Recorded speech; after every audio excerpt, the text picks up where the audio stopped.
Isabel, before we get to the migrant crisis, it's been a real mess the last few days. The invasion really sort of stepping up over the course of the end of last week. 1,500 in more than 4 days, 909 on one particular day alone. I was just thinking about the rape gang inquiry. Now, Baroness Casey has obviously done good work. It's a 190-page report. But I'll flick through it. I can't pretend to have read it all. It only came out a couple of hours ago. But it's not telling us anything we didn't know. It's saying dramatic things like the rape gangs were predominantly Muslim men of Pakistani origin. Oh, really? There's a turn up for the books, and so on and so forth. So it doesn't tell us anything that we didn't really know. Any citizen of this country would have known most of what she's turned up. Again, did Keir Starmer somehow think that Baroness Casey's report will get him off the hook and he'd be able to say, there you go, this proves that we don't need a rape gang public inquiry? Because if so, he was sorely disappointed. I think that's exactly what he thought. And, you know, in principle, I think it was a pretty good idea in a situation like this, not that there's ever been anything quite like this, to do a really quick review to see if there is a case for a wider investigation. But the thing is that by the time Louise Casey looked at this, we already had masses of evidence about how many failings there had been, about the systematic institutional incompetence and willful blind eye that was turned. And, you know, the government tried to say, well, let's just have lots of local inquiries. But that's sort of the whole point, isn't it? That there were lots of little piecemeal investigations into what happened, and no one ever joined the whole thing up. And that is really what was needed to give people the bigger picture. So the Prime Minister, I've seen politicians do this many times before. They've strung it out, you know, they've made a bad decision and they've kept on doubling down for a long period, and then eventually they've had to cave, and the damage done is off the dial. Yeah. So not only to them politically, but of course, again, to the victims. Yeah, and they've sort of brought in top-level cops to launch a massive search for any more perpetrators, any more rapists, any more rape gangs, which is good, because make no mistake, this scourge is still going on. It is happening as we speak. So that's good. I just hope they put just as much effort into catching, arresting, charging and prosecuting all the luminaries who turned their backs.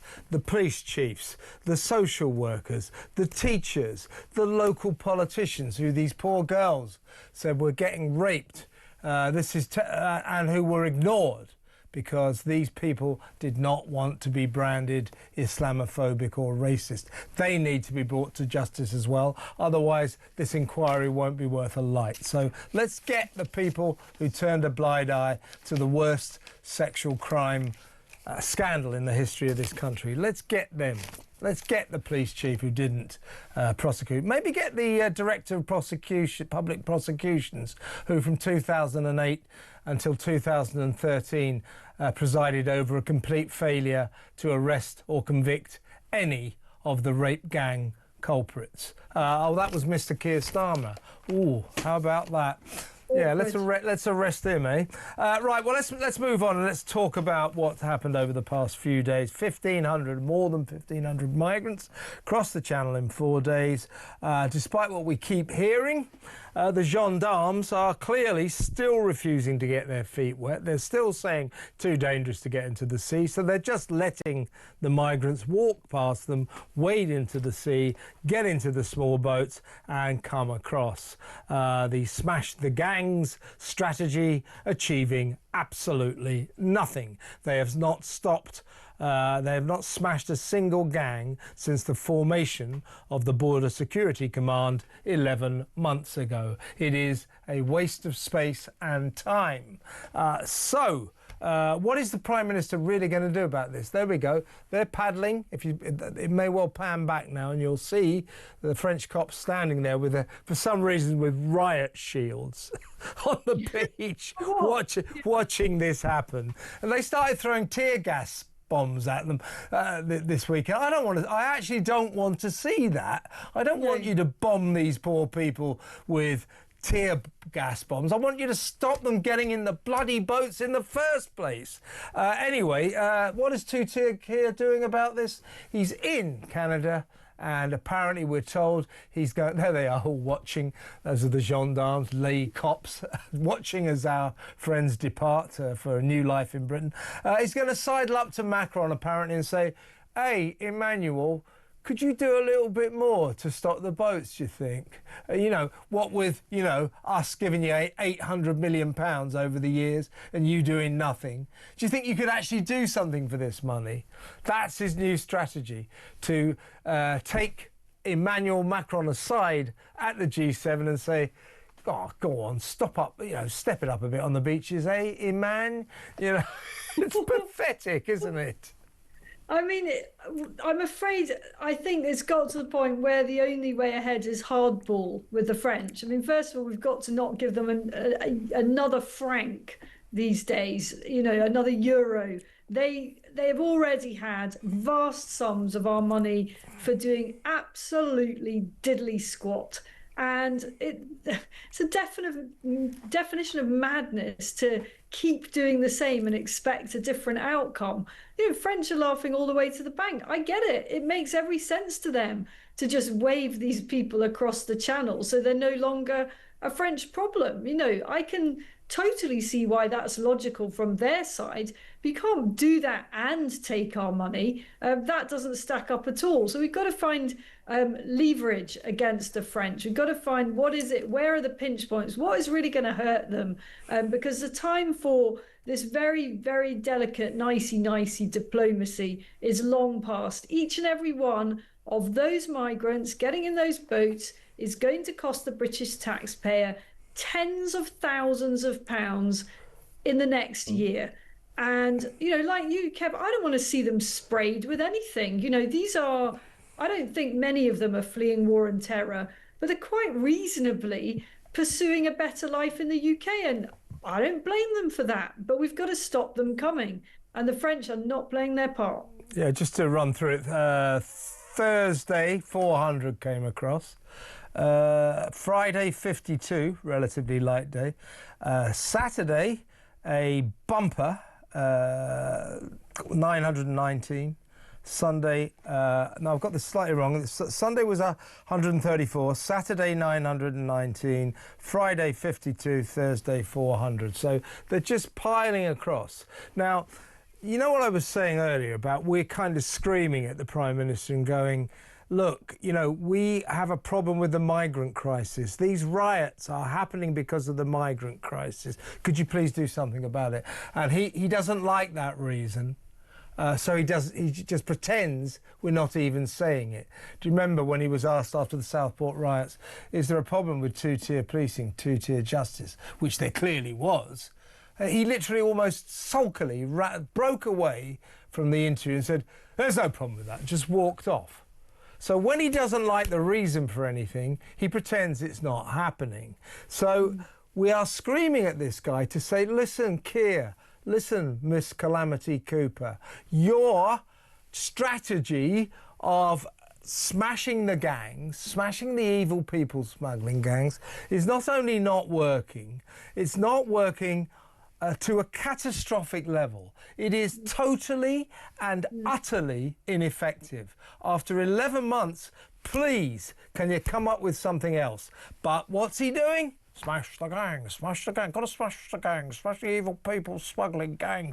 He's just like a parrot. He's like one of those Christmas dolls you give your little girl, you know, pull his string, and he says, smash the gangs, you're doll-like Prime Minister for Christmas. Smash the gang, smash the gang. It's pathetic. Again, I keep saying it's pathetic, but it really, really is.